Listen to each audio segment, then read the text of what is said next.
မလုပ်ပါနဲ့တောင်းမှန်ပါတယ်နာလို့ပါကိုကိုကြီးရေချိုးစိတ်ပဲပါဗျာ ဟာကလေးတွေမလုပ်တာလေတွားကြစမ်းတွားစမ်းငါရဲထိလိုက်ရဒီမဆုံးမဖမဆုံးမနေချိုးစိတ်ဘာဖြစ်သွားသေးလဲ ဟေးကိုကိုကြီးချိုးစိတ်ဘာဖြစ်ပါ ဘာမှဖြစ်တာလဲချိုးစိတ်ရဲ့ကြည့်ပါဦးတွေးရထွက်ကုန်ပြီဘာလို့အိမ်ပြင်ထွက်လာလဲ ကိုကိုကြီးကလာကြွတာလေချိုးစိတ်ကကိုကိုကြီးကိုဒရီရလို့လာကြွတာဟေးဟေး နောက်တစ်ခါလာမကြုံနဲ့ကြားလားအခုလိုဖြစ်တာမျိုးမောင်စိတ်မကောင်းလို့ပါချိုးစိတ်ဟာ အမချိုးစိတ်သိပါပြီ နေနော်ချိုးစိတ်တရားရီကိုစီးထည့်ရမယ်နည်းနည်းလေးတော့နာမယ်နော် အာစက်တယ်ကိုကိုကြီးရဲ့မလုပ်ပါနဲ့ချိုးစိတ်ကြောက်တယ်တော်ပြီအဲ့ဒီဆင်းနေနေမထက်တော့ဘူး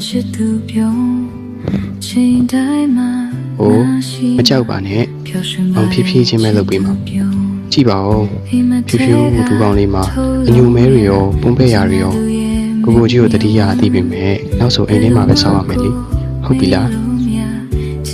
ကိုကိုကြီးကအကြာကြီးတွားနေတာဟုတ်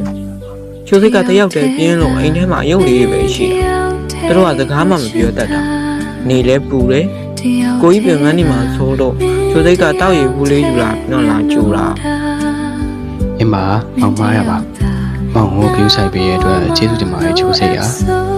ဒါပေမဲ့မောင်တို့တော့ချိုးစိတ်ပေးခဲ့မှုကအရေးကြီးဆုံးပဲလေလောကကြီးကချိုးစိတ်တင်လို့မရိုးရှင်းဘူးလူတွေကလေ ကိုကိုကြီးဘာလို့ငိုရနေတာလဲချိုးစိတ်မနာတော့ဘူးလေငိုနေတော့နော်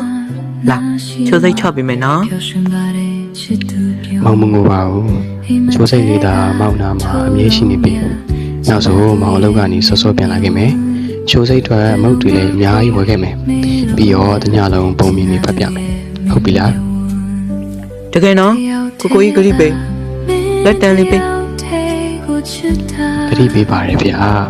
မောင်ချိုးစိတ်နာမှာအမြဲရှိနေမယ်ချိုးစိတ်ကိုကာကွယ်ပေးမယ်ဟုတ်တယ်